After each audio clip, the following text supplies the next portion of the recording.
Today on With the First Pick, we're rolling out our pre-draft position rankings, and we're starting with the wide receivers. I'm Ryan Wilson. That's CBS Sports NFL Draft Analyst Josh Edwards. Episode 231, Josh. 37 days until the 2025 NFL Draft. I bet you knew that, but, I got to have a job around here now that we fired Rick. So your job is to weigh in on the wide receiver positional rankings. My job is to ask Google how many days until April 24th. The answer is 37. And here we are. By the way, a year ago, 7 wide receivers went in round 1. That won't happen this time around, but there will likely be a bigger run of wideouts on day 2 in this draft class. And Josh, off the top of your head, since you like to be quizzed so much, how many day 2 wide receivers were drafted in 2024, smart guy? Oh, 2024. Man, it was a lot. I'll say 11. 9. Good try. That was my first guess. I should have stuck with it. Yeah, tell it to the teacher, buddy. All right, so I think there's an opportunity for more than 9 to go this time around because I think there's going to be lighter numbers at the top of the draft because, again, there's no way 7 guys go. I think 7 was actually a shock last year. Just to recap quickly, Marvin Harrison Jr., Malik Neighbors, Rome Odunze, Brian Thomas Jr., Xavier Worthy, Ricky Pearsall, and then Xavier Legette snuck in at the bottom of round 1 when the Carolina Panthers traded down and traded back up, I believe. Of that group, Brian Thomas Jr. was the most prolific, which is, again, on no one's bingo card, followed by Malik Neighbors, and then my dude, round 2, Ladd McConkey. So, and I'm going to say this, I know people are tired of hearing it. I don't know why the Patriots traded down out of the pick for Ladd McConkey to later get Jalen Polk. But hey, what do I know? All right, but what we're going to do today is talk about our With the First Pick aggregated wide receiver rankings. We'll go through each of our individual rankings so folks can have an idea of where we're coming from. We just pull those things together, old school average style, for With the First Pick pre-draft positional rankings as we get closer to the draft. And Josh, in case you forgot, 37 days. All right, we're with producer Stryker today, which, as always, not to be disrespectful to Debo, but it's an upgrade over Debo. 2 Penn State alum. I think they were there at the same time. I didn't know Happy Valley could handle that much handsomeness, but here we are. All right, if you're listening to us, we've got the graphic up on the old YouTube machine of Josh and I's top 10s wide receivers individually, and then we'll just skim them over these, and then we'll talk about in the aggregate what it means for our overall list here. So I have Tet McMillan, who, as we record this, Josh, at his pro day on March 17th, ran a 4.48 at 6'4" and change. I have him number 1. You have him number 2. You have Travis Hunter number 1. I have Travis Hunter number 2. Does the 4.48 do anything for you, or is it he's still the same player that we saw in the fall, I would imagine? Yeah, the only thing that would have swung it significantly one way or another is if it was much different than what I had expected. I figured it was probably in that 4 or 5 range. So the fact that he came out and ran there, I think, is more of a validation than anything. What do you have Travis ahead of him? Because Travis, I mean, there's no better athlete. He's the number 1 player on my big board, but he's a little more raw as a wide receiver for me.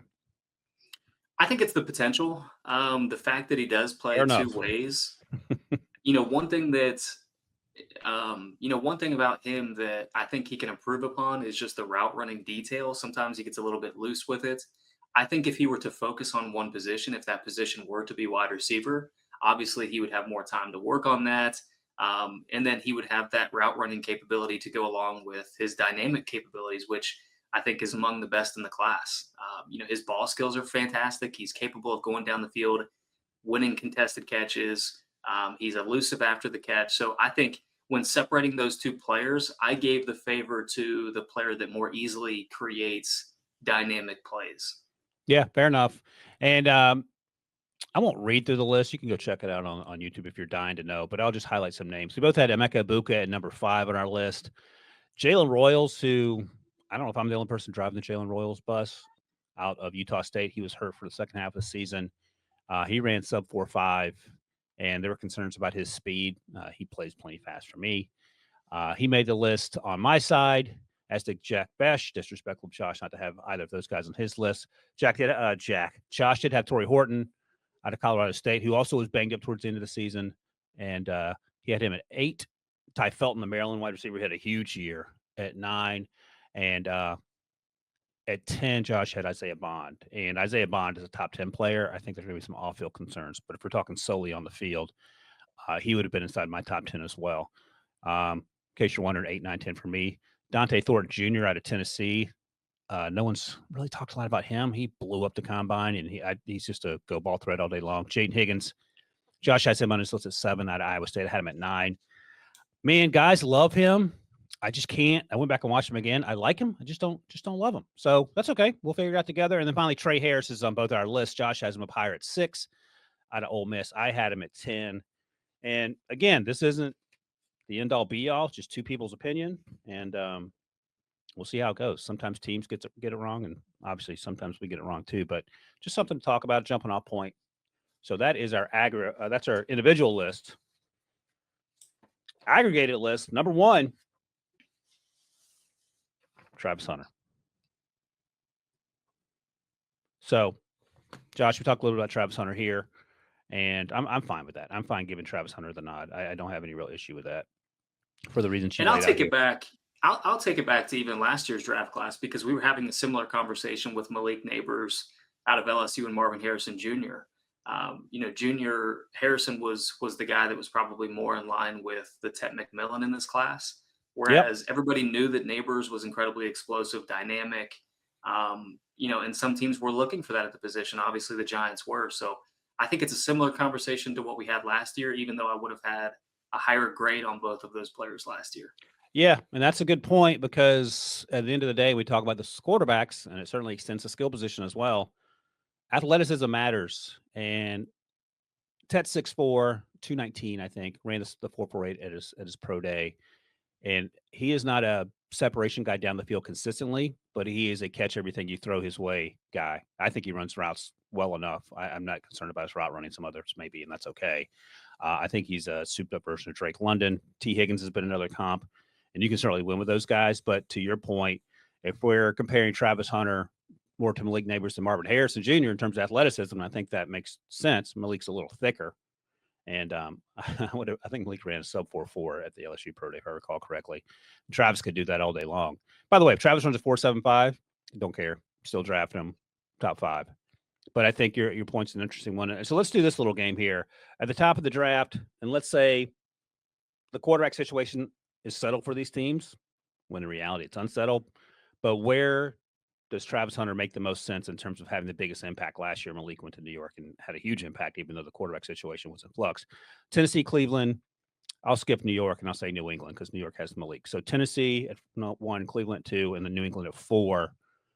Where do they have the biggest impact? I think the answer is probably New England because of Drake May, but you can go any direction you want. Yeah, it's 100% New England. And I think about what Drake May did at North Carolina. He was most effective when he had those players capable of winning downfield, capable of coming down with those contested catches. And that's exactly who Travis Hunter Jr. is. He's dynamic after the catch, but he's somebody that's going to go downfield and win for you as well. So I think that would be an ideal fit for him, not only because they have a need at the position. They were a team that was linked to DK Metcalf. They've been linked to every available wide receiver this offseason, Cooper Kupp included. So they need help with the position. And I think Hunter's skill set aligns very well with what Drake May is looking for out of the position. If you're the Giants and you don't want a quarterback, number 2, whoever's left over, would you take Travis Hunter? Yeah, because I still think they could use a boundary cornerback as well, which is the other part of this conversation. I mean, he could very well be the top cornerback in this class. He probably is at this point. He's the top wide receiver in this class for me. So he has that two-way capability. And again, he said that he wanted to play both ways at the NFL scouting combine. He didn't want to be a part-time player on one side of the ball. I don't think NFL teams are going to be as receptive to that. And part of that is because if he gets injured, a single player gets injured, you have to replace him with 2 players. So I think that's part of the consideration as well, because, if he were to be injured and at 188 pounds playing over 100 snaps a game, that's bound to happen in the NFL. So suddenly teams have to worry about not only filling his role on one side of the ball, but both sides of the ball. All right, number 2 on our list, Tetairoa McMillan, wide receiver out of Arizona.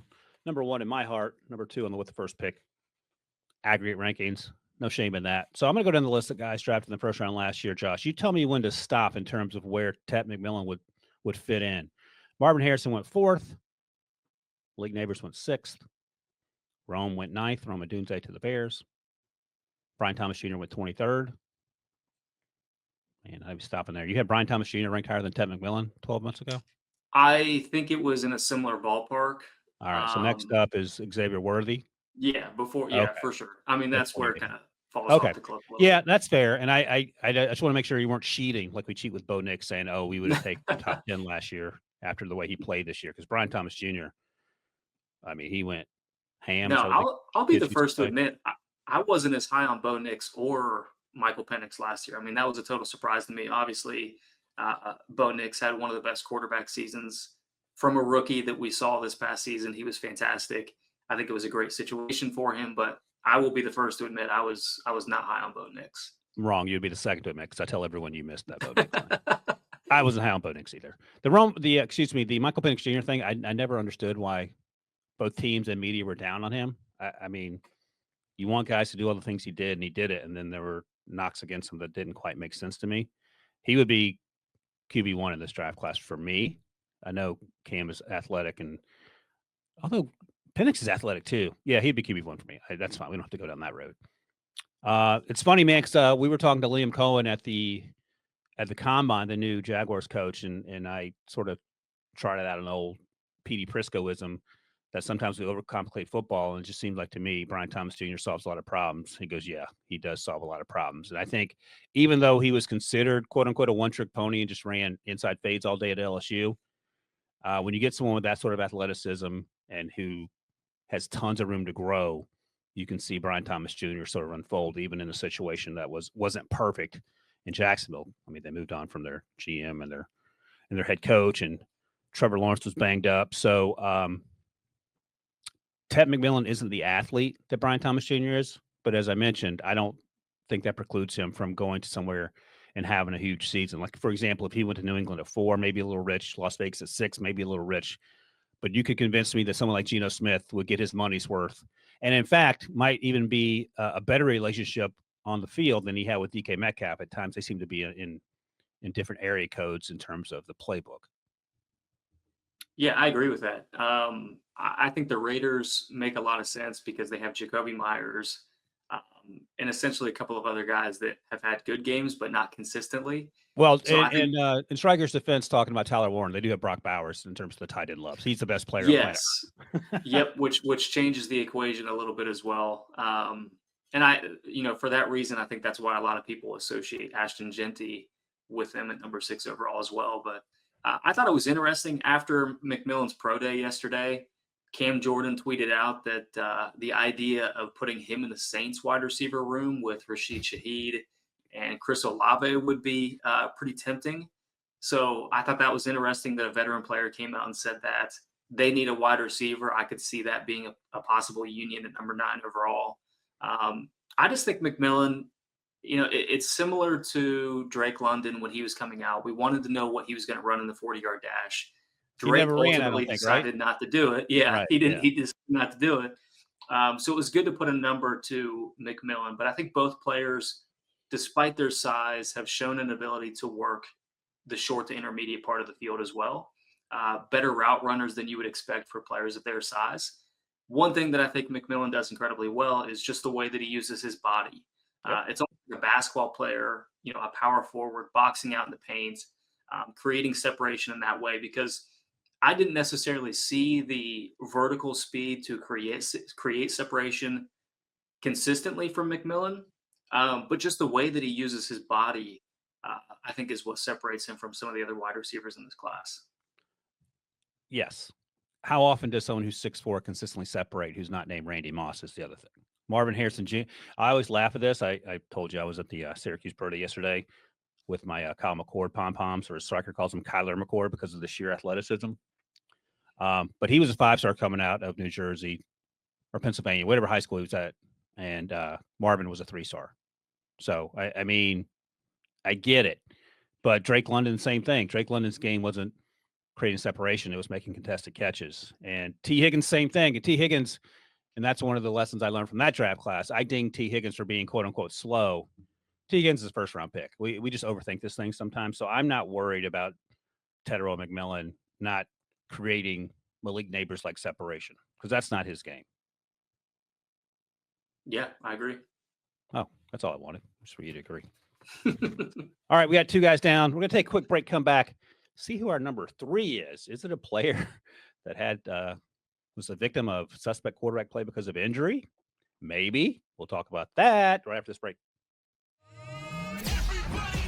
We dig it. Do you?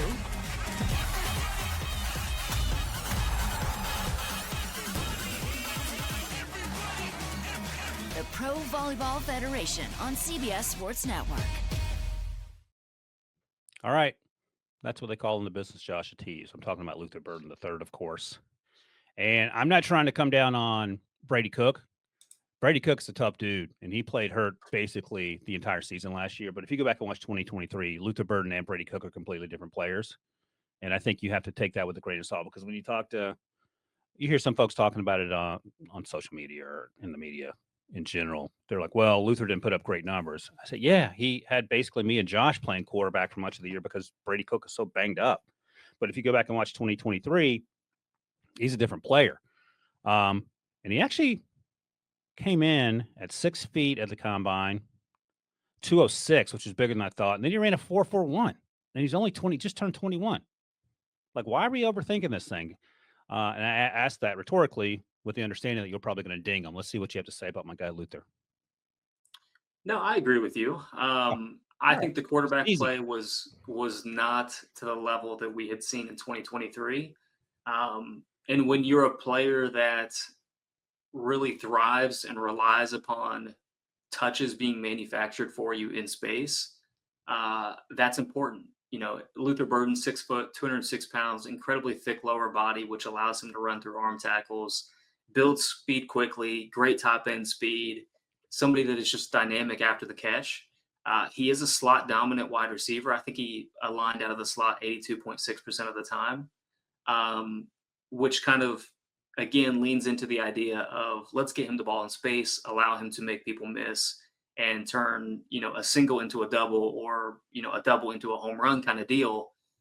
That's the type of player he is. And I don't think he got as many of those opportunities in 2024 as we had seen in 2023. So I think the Steelers at this point would be a good fit for him. They've got a couple of guys on the outside that can go get the football. Of course, they don't have a quarterback still. So, I don't know who's going to be giving them all the football.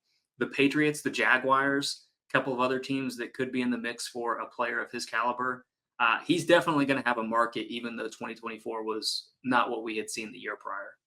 Yeah, I talked about Ted McMillan as basically more athletic Drake London when I talk about comps. My comp for Luther Burden is like a souped up Golden Tate. And just the physicality in the middle of the field. You talk about the slot ability and what he brings to Pittsburgh, for example, in the slot, should he be there 21, and it feels like he will be there as we sit here, is that he's bigger. He's 6 feet. He's 200 pounds. He's got speed, but Calvin Austin is 5'8"-ish, maybe. So they have some issues there in terms of a number 3 or a slot who is capable of being a big target in the middle of the field in much the same way that maybe your tight end would be. But I like Luther Burden. I heard that, talked to some teams that didn't love him in the interviews. Not that he's a bad kid, but he was just sort of quiet, and I don't care about that. And I think a lot of times I just think back to me being 21 and the idea of a job interview for a real job. I mean, forget about it. One time in college, went to William Mary, me and my buddy, whom I'm still friends with, we're just sitting there hungover deadbeats like on a Sunday morning at the cafeteria at William Mary. And look, I'll be honest, I did a lot of things at William Mary. Study was not one of them. And school president Tim Sullivan decided to sit down and say, hey, can I sit with you guys? I'm thinking, Jesus Christ, Tim, how about no? How about you go sit with some eager beavers that want to be engaging and actually take school seriously? And I say that because at 21, man, you don't know. I'm not worried about Luther Burden, the football player. And here's the thing, man. If he goes to Pittsburgh, he'll be well equipped with playing the quarterbacks who are not at 100%. So he's got that going for him. And I'll say this isn't to dump on Brady Cook. I like Brady Cook. And I think if you watch 2023, he's a pretty good football player. He's tough. He toughed it out. I think he ran the 4.6s too at the combine, which is crazy. So we'll see where he ends up and if he gets drafted, and we can pursue that story once it happens. But for me and for you, Luther Burden with the first pick, number 3 on our rankings. Next up, a young man who over the next 37 days, Josh, maybe has a chance to make a move up the old with the first pick with wide receiver rankings. Matthew Golden, he has just been the arrow is pointing up on him, as Mike Tomlin likes to say, and it has been since the fall. I say it all the time. Coming into the season, we're all talking about Isaiah Bond, who transferred from Alabama. Wasn't 100% because of injuries. Isaiah Bond's tape is good when he was on the field. Matthew Golden's tape was freaking amazing. And my comp for him is Jordan Addison. And let's see, officially, Matthew Golden came in at 5'10", 191, almost 31-inch arms. Oh, let's see that. 4.29. That'll get your attention. He plays that fast, has return ability, play primarily outside of Texas, but you can play him inside. Other than the size, and he's about 15 pounds heavier than Jordan Addison coming out, and he ran about a tenth of a second faster in the – no, 0.2 of a second faster in the 40. Holy Moses. I don't know what there is not to like about him. No, and going back to his time at Houston, which is where he had spent the previous season, I thought he was a good player there as well. Probably going to be taken in the top 100 overall. Moves over to Texas, was incredibly productive. And yeah, with Xavier Worthy having moved on, A.D. Mitchell having moved on, he became that go-to wide receiver in the Longhorns offense. I think he was much better than probably they had even expected, which they had been chasing him for a couple of years. So to finally get them in the program kind of says a little bit about just how highly they thought of him even before he joined that program. Yeah, I think there's a possibility that he ends up being the first asterisk or second wide receiver off the board before Tet McMillan, before Luther Burden, because it's all about who's coming to the table looking for help at the position. Because if you're a team that wants a more dynamic option on the boundary, you're probably going to favor Matthew Golden over Tet McMillan. If you need somebody that's capable of playing on the boundary as opposed to maybe a slot dominant wide receiver like Luther Burden, then you're going to favor Golden over Luther Burden. So there's going to be teams that say, hey, we need help in this specific role. Golden has shown that he has the potential to do possibly even more than what he showed in his last season at Texas, because he's improved each of the past 2 years. Let's go get him. It's not a really strong draft class overall and at the wide receiver position. So let's get a player that we think still has some untapped potential. And perhaps we look back on this and, he's the best to come out, because similar to quarterbacks, it's not always the first quarterback taken or wide receiver taken that ends up being the most successful or productive. Brian Thomas Jr. was taken in the middle of the first round, late part of the first round. And he ended up being the most productive this past season. Ladd McConkey, similar. Marvin Harrison Jr. went first, and he was not in the top 3. So there is room for a player like Golden to be possibly the wide receiver 2 in this class and be the most productive rookie wide receiver of this class. All right, I'm going to name some teams outside the top 7 here, and you tell me. Actually, let's start with 7. You tell me you taking Golden or Tet McMillan. They're both on the board. New York Jets at 7.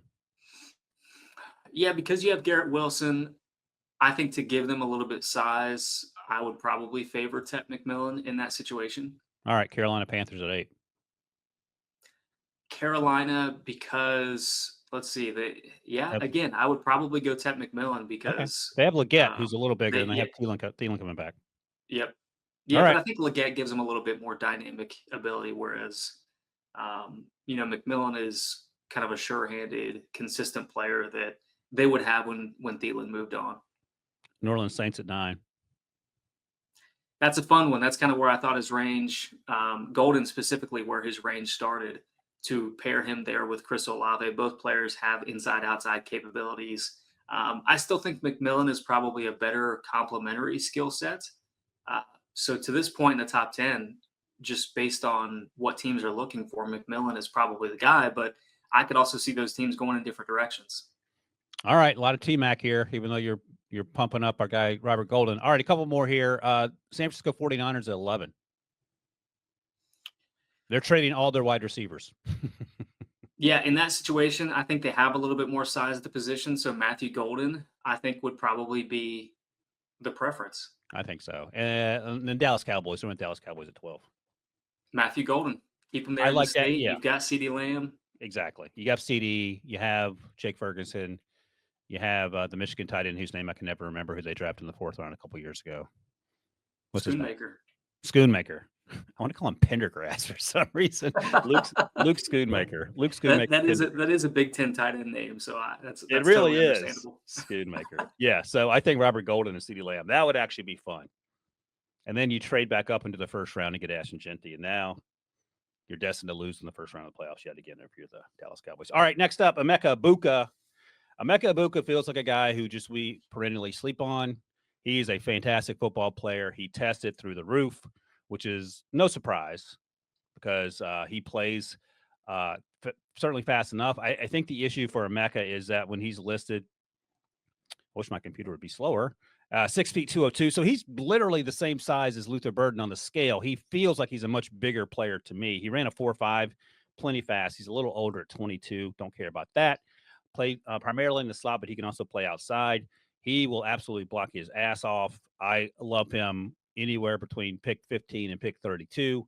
And I think if you put too much thought into it, you are literally overthinking who Emeka Egbuka is. My comp for him was Amon-Ra St. Brown in terms of the toughness in the middle of the field, playmaking ability.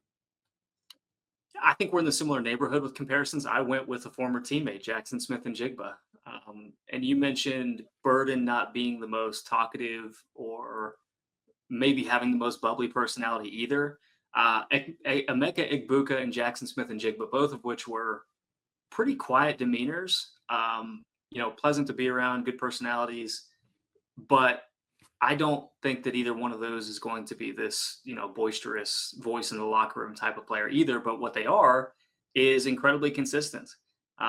Even in a wide receiver room that has had Garrett Wilson, Terry McLaurin, Chris Olave, the list goes on at Ohio State. Emeka Egbuka is one of the best ever at Ohio State. Maybe not in terms of NFL potential, but in terms of production, he certainly is. So I think when you're looking at what he could possibly be at the next level, the consistency that he brings to the position, I think Jackson Smith-Njigba is a good comparison there for him.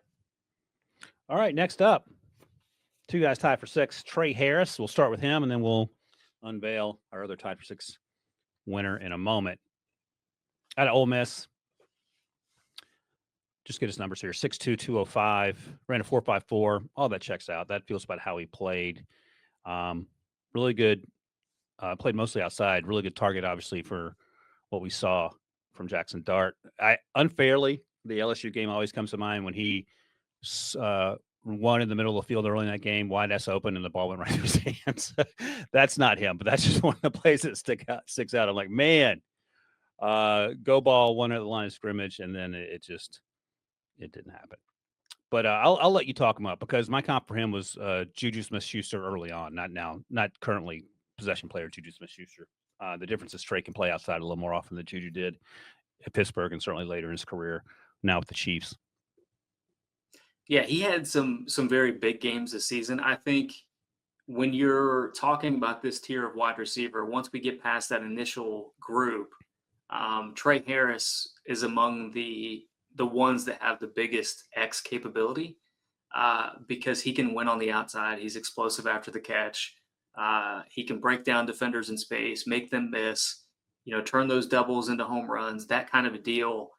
I think he's that type of player. So for a team that maybe misses out on a Tet McMillan or a Matthew Golden there in the first round, that's a good consolation prize. I think he stacks up very favorably to the tier 2 group that we saw last year.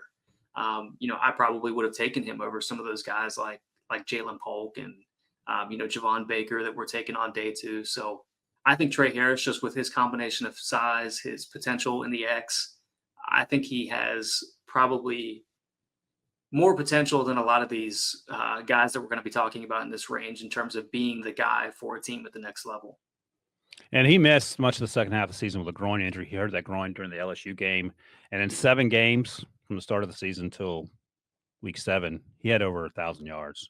And 5 games of over 100 receiving yards, including 236 against Georgia Southern. The next week against your Kentucky Wildcats, he went for 176. So he can put up numbers. I have him as a midday 2 guy. You like him a little better than that, probably second round. Is that what you're thinking? Yeah, I could see as early as like 40, late Yeah. second round, early third round, probably in that range somewhere. And by the way, Jonathan Mingo out of Ole Miss went in the second round, and he, in my mind, is a much better player than Jonathan Mingo. Yeah, I agree. Okay, good. I don't know where you're going to come down on that one. All right, next up, Jayden Higgins. Very popular name out of Iowa State. And my man, 6'4", 214, 80-inch wingspan. He's like an offensive lineman and ran a 4.47. I don't think he plays that fast. We talk about McMillan's 4.48 and playing that fast. Stacking DBs is not Jayden Higgins' game. My comp for him, it was sort of tough because of the size and speed. I went with Devontae Parker just because of the size and the good time. I'm not sure he's quite that dynamic. I think he has good contact balance, plays with good hands. He's a long strider who'll hit top end in 3 or 4 steps. He does have some ability to make guys miss after the catch in the open field. I'm just not sure where to slot him as he's a number 2.5 for me. Like he's either number 2 or number 3. I don't think he's number 1. So I know some folks that we work with, including our guy, Alicia Duzbel, is a huge Jayden Higgins fan. I know some other guys are as well. Where are you in terms of draft range and how are you best utilizing him at the next level? Because let me just make this note real quick. He can play in the slot. He played mostly outside, 67% outside, a third of the time in the slot. So he can also mix that up. Yeah, this is, because we're all about accountability here on With the First Pick. This is a player that sent me back to the tape after the NFL Combine because I was like, where did this speed come from? Because I didn't see it on tape. So I went back and I watched him. He does a good job with running his routes for a player of that size. Similar to Tet McMillan, I think he uses his body incredibly well. That's how he wins at the catch point. That's how he creates separation as opposed to that vertical speed. I think players of that size, in the 6'4" variety, they tend to be more striders than quick and fast. Right. And I think that's what Jayden Higgins is. I don't necessarily think that he's going to be, this dominant X player at the next level, but I think he can be a really good number 2 for a team, to the point where you're probably taking him somewhere on, the middle of day 2. Yep. I think that's probably where he is at this point after running what he did at the NFL Combine. He looked good through the positional drills as well. I thought that the gauntlet, he showed those soft but strong hands to secure the football, stayed flat across the line. Just a really good performance from him in every facet. And he was a person that I thought helped himself as much as anybody at the NFL Combine. Interestingly, in our individual rankings, you had Tre Harris 6 and Jayden Higgins 7. I had Higgins 9 and Harris 10. So they're close together. We just had them ranked a little bit differently in terms of how high they end up going. But I think day 2, we both agree on that.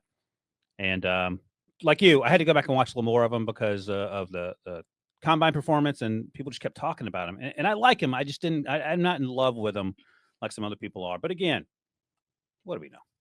Brian Thomas Jr. absolutely balled out last year, and he was the 5th? 5th wide receiver taken a year ago. All right, we're tied for 6 down. We got 4 more to go to get to our top 10. And we'll talk about that right after this break. 12 teams, one epic battleground, and it's the most feared of them all, San Francisco. This city is legendary for high winds, brutal tides, and an eerie, unforgiving race course. It's all or nothing.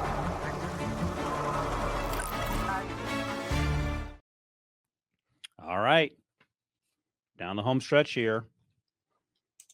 8 and 9 are guys that made my top 10, did not make Josh's top 10. So since you're angry, postal mail letters to Josh. Jalen Royals had a foot injury, so he missed the second half of the season from early November on. Can play outside, can play inside. Did run to the combine, 6'0", 6 feet, 205. Ran a 4.42. Yes, sir, Jalen. And actually did a little bit of kick return action early this season. He hadn't done that previously. By the way, last year, 2023, 71 catches, 1,080 yards, 15 touchdowns. I know some teams had a sort of a mid to early day 3 grade on him in the summer. And I think he's a day 2 guy for me. Like my comp for him is Jayden Reed out of Michigan State, who was a second-round pick, I believe, a few years ago, who also ran extremely well during the pre-draft process.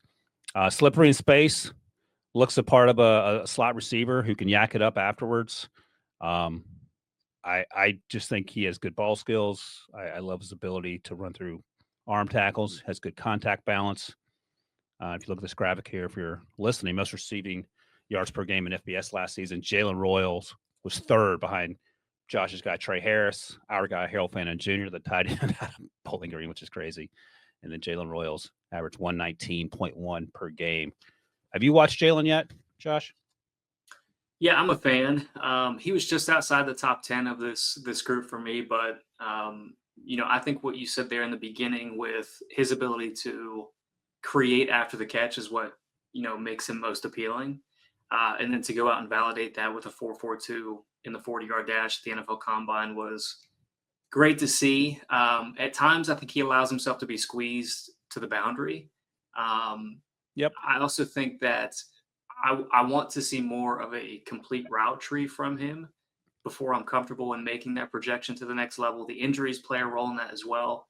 But I think he's somebody that has good body control down the field. He can create plays after the catch. Just a really talented player that has had a lot of production throughout his collegiate career these past couple of years. By the way, his teammate, he's not in this draft class. He'll be in next year's draft class. Running back Russell Faison, he transferred to South Carolina. BMAC introduced me to him, and that dude can ball. So just a name for the summer and looking forward to next year. Sweet mercy alive. He's a fun player, and I love the idea of him in the backfield with Lenore Sellers in the SEC next year. Just something to look forward to. I think he's one of those guys that benefited from the JUCO injunction that Diego Pavia started at Vanderbilt. I think he was out of eligibility originally. Yep. And then he went to the NCAA and he said, hey, if we're not counting junior college, then I still have eligibility here in the NCAA. And that's why he's going to be playing for the Gamecocks this fall. That's exactly right. Shout out to Pavia for making that happen. It's funny because I talked to a couple scouts about him, and they said if he can go back to school because his running back class is so deep. And I think he's 23, but he doesn't have a lot of miles on the odometer, so that's fine. Doesn't matter. At this point, age doesn't matter. By the way, speaking of age, I was talking to a buddy of mine who's a scout about Tyler Shuck, and I said, yeah, man, he's going to be 26. He goes, why does that matter? I was like, I don't know. It's just a talking point that you start with that the guy's old. That's why it matters. Maybe it doesn't matter, but it is a good question to ask. Do we care? There's no miles on the odometer. All right, next up, Jack Bech, TCU by way of LSU. Man, he was so much fun to watch. You watch Savion Williams at TCU, and Jack Bech just keeps popping up. Measured 6'1". He plays bigger than that, 214. Don't know how fast he is. He didn't run to the combine. I'm not sure when TCU's pro day is yet, but I don't have the times for that if it has already taken place.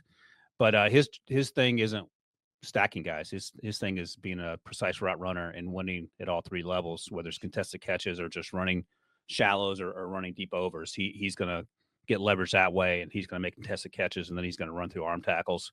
My comp for him was Puka Nacua. And the reason Puka fell is because he ran a slowish time in the 4.5s, but he also struggled with injuries at BYU and prior to that Washington.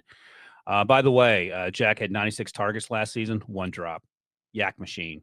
I would take him in the second round, not overthinking it, and feel great about it. Number 2, number 3 on day 1.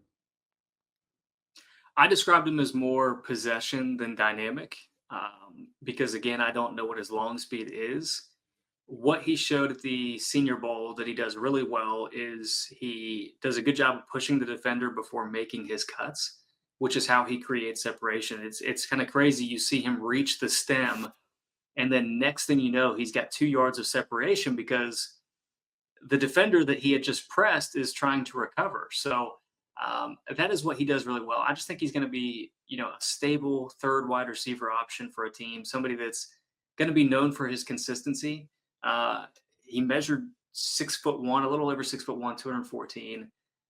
Didn't do any of the running at the combine, 34.5 vertical jump.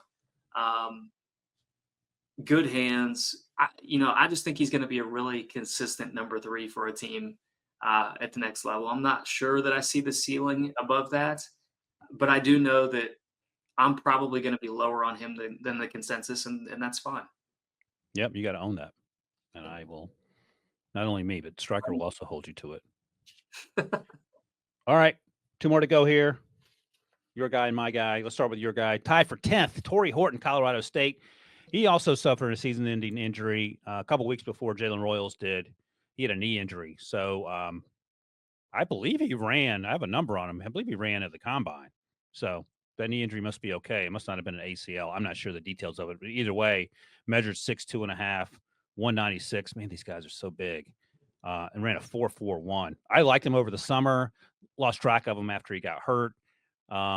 He's a track guy. Had 40 targets this season before the injury, 342 yards touchdown, only had 1 drop, did have a fumble. 2022, he started his career at Nevada, finished it at Colorado State. He's also a baseball player coming out of high school here. Long strider with open field juice, can create separation on vertical routes is how I described him, Josh. What do you think about that? Yeah, I think he's somebody that is slippery in a phone booth. I think he's capable of getting some extra yardage. He fights through contact. He ran a faster time than I expected at the NFL Combine. I also had a 4.41, so hopefully that's correct. As Stryker brings it up, he ran a 4.41. 37.5-inch vertical jump is good as well. Kind of shows you his explosiveness inside and outside of breaks. Good range to catch the football. I'm a little. I don't know quite just how well he's going to be in contested catch situations, but he's sure-handed. He's somebody that's going to fight for yardage after the catch. So I think he's going to be a really solid wide receiver for a team. Not necessarily rise into the position where he's going to be a wide receiver 1 or wide receiver 2, but for where you're picking him, probably late day 2. If I had to imagine, maybe early day 3, depending upon how teams view him. I think that's probably what you would expect from a player taken in that range. Yeah, and that's important to remember. We're talking a lot about wide receiver 2.5 and 3s here, because once you get out of the first handful of players, and the wide receiver 1s are hard to come by for a number of reasons, that's the reality. So if you think you're going to draft some of these players and they're going to turn into, Malik neighbors, I would like to disabuse you of that notion. All right, finally, tie for top 10. My guy. And I have not heard a lot of people talking about him. And I watched him with no expectations because he was on the combine roster. And I just wanted to familiarize myself with Dante Thornton Jr. out of Tennessee. And, man, that was fun. 6'4.5", 205. Oh, let's see here. He ran a 4.3. That will work. So he's a track guy. No surprise about that. He had 38 targets, Josh. And he still had 3 games of 100 or more yards in 2024. I described him as one of the best vertical deep threats in this class. Long frame. He has a thick lower half, so he's not like a pencil thin. Some of those Devon Vele type players that we see. He has legit track speed. He stacks the cornerbacks all day long on vert routes. He tracks the ball well in the air, and is a consistent winner in contested catch and high point situations. Huge consistent catch radius.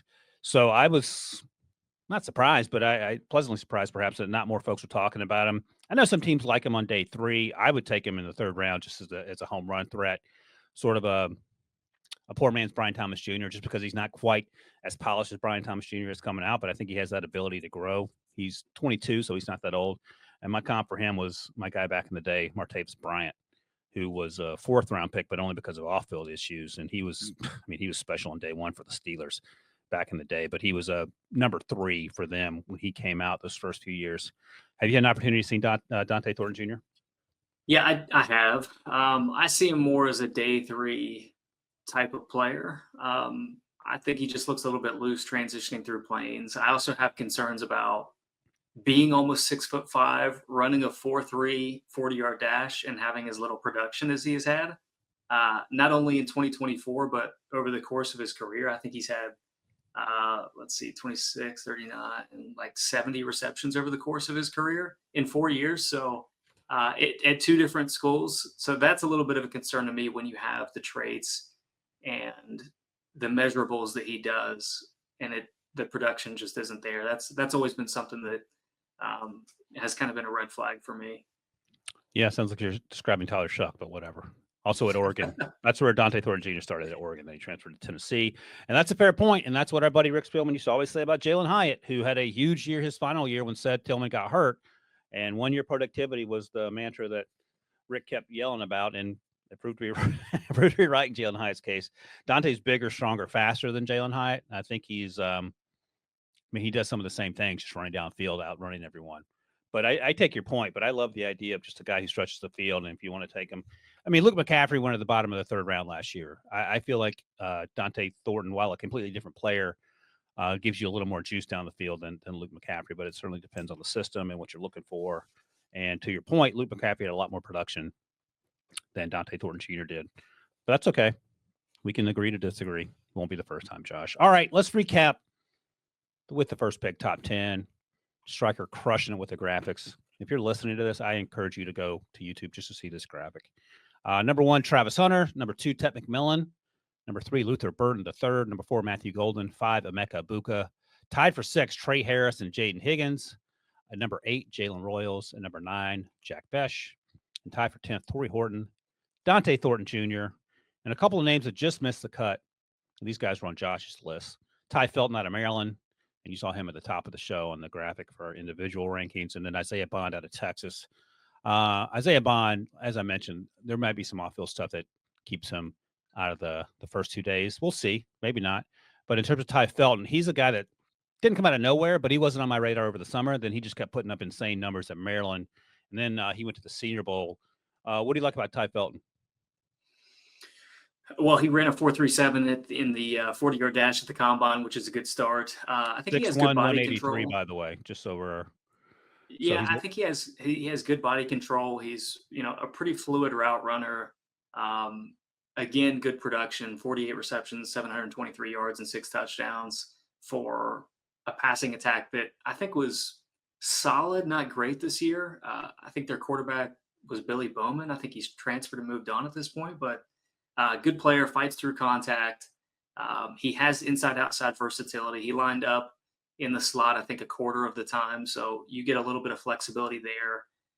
I just think at this point in the first round, in the draft, he would be a good value for a team. Just good production, good measurables, good traits. Just checks a lot of the boxes. Yeah, my comp for him was old school Brandon Lloyd, just because he sort of caught everything that came his way. I didn't think he played to a 4.37. That's okay. Who plays to a 4.37 outside of Tyreek Hill and Travis Hunter? All right, that's it. Do you have any sleeper wide receivers this year, Ryan? Any guys that you really love on day? I'll give you a few while you look up yours. Yeah, what do you got? Kyle Williams, who I have mentioned on a previous podcast from Washington State.